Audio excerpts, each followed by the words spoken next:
Penjual miras hanya bisa pasrah saat petugas Satpol PP Kabupaten Bogor pada Rabu dini hari melakukan operasi penyakit masyarakat atau pekat di kawasan perumahan elit Medland, Kecamatan Cileungsi, Kabupaten Bogor. Dari hasil pemeriksaan petugas di tempat ini menjual miras berbagai jenis yang tidak disertai izin menjual secara ecer, lantaran izin yang dimiliki tempat tersebut hanya sebatas izin distributor. Selanjutnya oleh petugas ratusan botol miras yang ada dilakukan pendataan dan disita petugas dibawa ke kantor Satpol PP.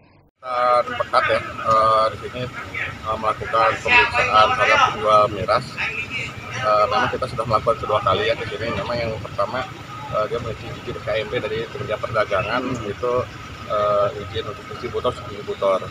Tapi kenyataannya di lapangan dia menjual secara ecer.